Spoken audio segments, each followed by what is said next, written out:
अनवर साहब, हमने देखा कि बिजली चोरी के खिलाफ बड़े सख्त इकदाम किए गए। एक बहुत बड़ा ऑपरेशन किया गया है पिछले साल के दिनों में। अभी भी वो चल रहा है या नहीं?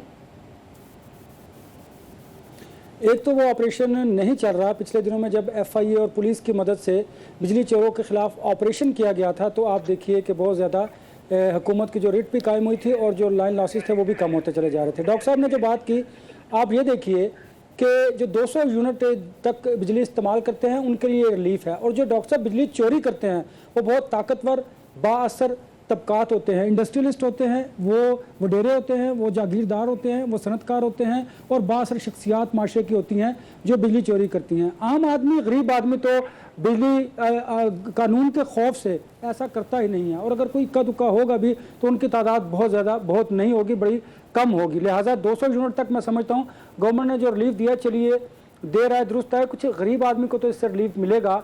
अब इसमें होगा क्या, जो दरमियाना तबका है जिसे उसके खिलाफ उसको बड़ा इससे फ़ायदा नहीं पहुंचा, और उसे बेचारा वो तो पिस रहा है और वो शायद आगे भी पिसेगा।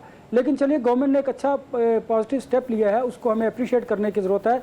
बहुत मुश्किल हालात हैं, हम जानते हैं। इस मुश्किल हालात में अगर कोई ताज़ा हवा का झोंका है तो एक पॉजिटिव चीज़ है। चलिए, आवाम को इसका कुछ ना कुछ तो फ़ायदा होगा। दूसरी बात जो आपने की, मैं समझता हूं कि बिजली चोरों के खिलाफ वो ऑपरेशन जारी रहना चाहिए था, जो आहिस्ता आहिस्ता ख़त्म होता चला जा रहा है। अगर वो जारी रहता तो हालात भी बेहतर होते। ये बात दुरुस्त है कि हुकूमत को जहां रिलीफ देना है, ये देखिए 50 अरब रुपए जो हैं वो ये सब्सिडी है 200 यूनिट तक के लोगों के लिए जो गवर्नमेंट दे रही है। और कहाँ से दे रही है? वो डेवलपमेंट फंड्स से कट लगा कर दे रहे हैं। इन्हीं डेवलपमेंट फंड्स पर हम बात करते हैं कि अगर ये फंड्स जो हैं वो आवाम की फलाह बहबूद के लिए लगाए जाएँ, बजाय कि आप कोई MNS MPs को जो मंसूबे देते हैं वो ख़त्म कर दीजिए। इस तरह के बड़े स्टेप्स लीजिए। आपने प्राइम मिनिस्टर बलोचिस्तान के, उन्होंने कहा 28,000 से ज़ायद जो किसान हैं हम उनको सोलर पर ट्यूबवेल को शिफ्ट कर रहे हैं। अच्छी बात है, ये अच्छे मंसूबे हैं। ये मुल्क भर में जो आपके डेवलपमेंट फंड्स हैं उन पर कट लगाइए, उनको बंद कीजिए इन 5 वर्ष के लिए।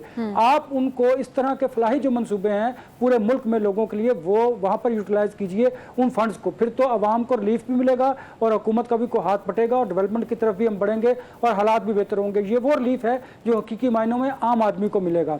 अदरवाइज तो फिर हालात करीब मजीद भी बिगड़ते चले जाएंगे, क्योंकि महंगाई भी बढ़ती चली जा रही है और गवर्नमेंट के लिए भी बड़ी मुश्किलात हैं।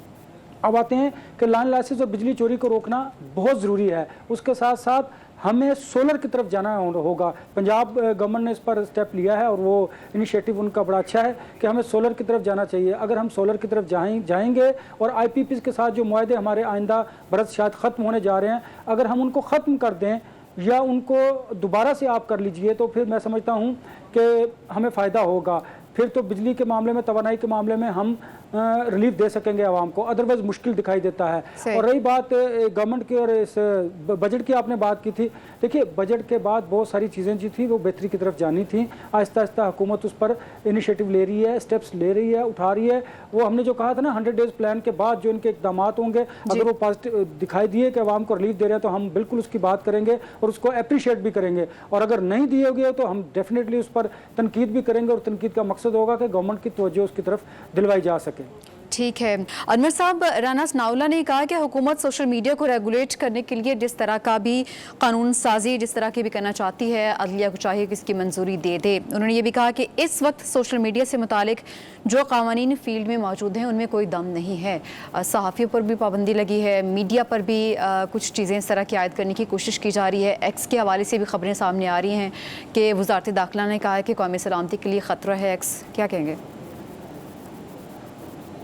देखिए, पंजाब में एक हत्या के इज़्ज़त का कानून जो है वो उसमें अमेंडमेंट की और लाया गया, और उसमें हमें जो एतराज़ था, हमने कहा कि आप सहाफ़ती तंजीमों से और जो स्टेक होल्डर्स हैं, अगर पंजाब हुकूमत उनसे डिस्कस करती, मुशावरत करती और उसके बाद वो कानून ले आती तो हमें कोई एतराज़ ना होता। इसी तरह वफाक में ये बात दुरुस्त है कि सोशल मीडिया पर बड़ी बेरा रवि है और जो दिल चाहता है वो सोशल मीडिया पर पोस्ट कर दिया जाता है। इस पर रेगुलेटरी अथॉरिटी होनी चाहिए, लेकिन उससे कबल आपको जो स्टेक होल्डर्स हैं, जो सहाफ़ती तंजीमें हैं, उनसे आपको डेलिब्रेशन करनी पड़ेगी। अदरवाइज अगर आप इस तरह इस कानून को ले आए तो उसको कोई भी स्टेक होल्डर तस्लीम नहीं करेगा। और अनफॉर्चुनेटली पाकिस्तान मुस्लिम लीग नून जब भी इक़्तिदार में आती है, हमने देखा कि पैका का जो ऑर्डिनेंस था उसमें जो PTI ने तरमीम की, उस वक्त भी इन्होंने उस तरमीम के खिलाफ बात की। हालांकि ये कानून पाकिस्तान मुस्लिम लीग नून खुद लेकर आई थी। इसलिए मुल्क में कवानीन एग्जिस्ट करते हैं उन पर इम्प्लीमेंटेशन जो है वो एक बहुत बड़ा मसला है। और अगर आप सोशल मीडिया पर को कंट्रोल करना चाहते हैं, कंट्रोल से मेरी मुराद ये है कि बेरा रवि को रोकना चाहते हैं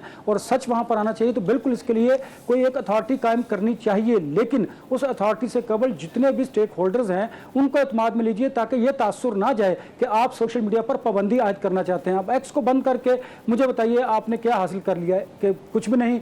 गवर्नमेंट की हद तक गवर्नमेंट को तज़हीक हुई ना हुकूमत की कि उन्होंने एक्स को बंद किया। देखिए आप जो सोशल ऐप्स हैं उनको बंद करने से आपके मसाइल हल नहीं होंगे, आप उनके लिए लेजिस्लेशन कीजिए, लेजिस्लेटर्स का काम भी यही है, लेकिन उसके लिए स्टेक होल्डर्स को एतमाद में ज़रूर लाइए। हम भी चाहते हैं कि मादर पितर आज़ादी ना हो, लेकिन आप आज़ादी इज़हार राय पर इस तरह कतगन भी नहीं लगा सकते। उसके लिए भी आपको सोचना होगा, समझना होगा। क्या आप अगर किसी के बारे में कोई हक़ाइक़ पर मबनी बात करते हैं तो मेरा नहीं ख्याल कि किसी को डरने की ज़रूरत है। और हाँ, अगर आप किसी पर बिला वजह कोई इल्ज़ाम आयद करते हैं, उस इल्ज़ाम के एवज जिसकी इज्जत जाती है, अगर जिसने ये इल्ज़ाम आयद किया उसको भी इस सज़ा के कानून के कटहरे में आना चाहिए, ये भी कानून है।